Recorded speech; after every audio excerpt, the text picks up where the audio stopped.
Welcome to the briefing. My name is Hamlet. 3 issues with the presidential debate of last night. First, the journalists were very biased. They are not neutral. At some point, it felt like Trump was arguing against 3 people, against these 2 journalists and against Kamala at the same time. That was the first observation from last night's debate. For example, whenever Trump said something, they were the first to counter-argue what Trump said. In contrast, when Kamala said something, they were the first to support what Kamala had to say. This is very biased. We do not want that in a presidential debate. We need neutrality. The second observation that we made from last night's debate is the fact that Kamala Harris showed intellectual dishonesty. When Trump asked her, do you want a baby, a 7-month, 8-month, even 9-month baby to be aborted by the mother? She just went and laughed about it.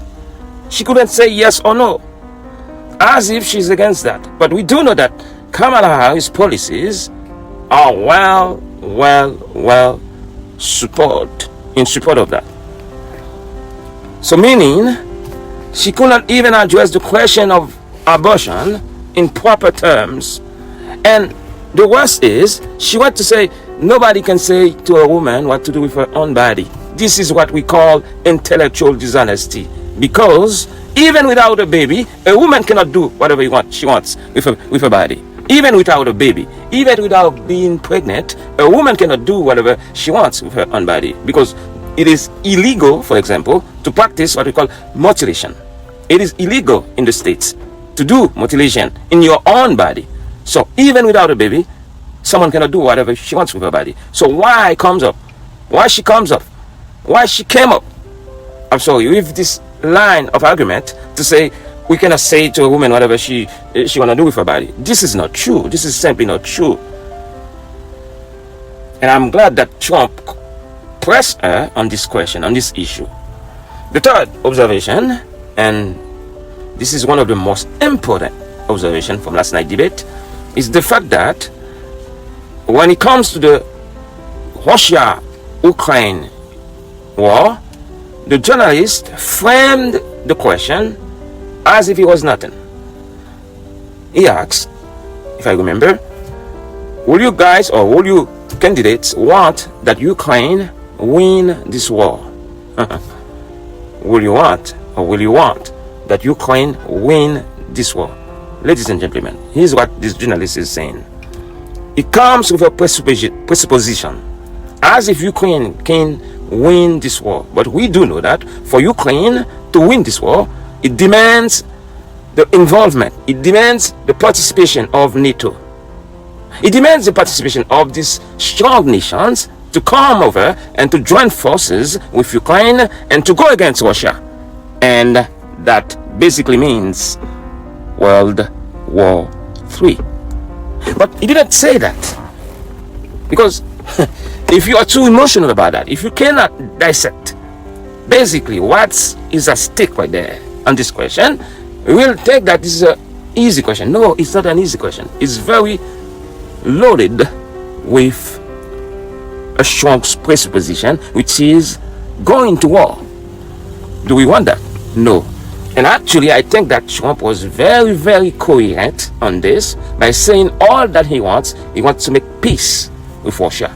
He wants to negotiate with both presidents, both Zelensky and Putin, and to come to an agreement of peace. I think he was very, very correct on that, and I support that as well. But we cannot deny the fact that Trump also made a huge mistake last night by spreading the fake news that Haitian immigrants, even though he didn't mention the name of Haitian, but he actually spread the news by saying that immigrants are eating dogs, cats, and pets in Springfield, Ohio. We do know that this is fake news. And when you do that, you do a disservice to your campaign. Because if you're spreading fake news about something that is not true, this is not a good service to yourself.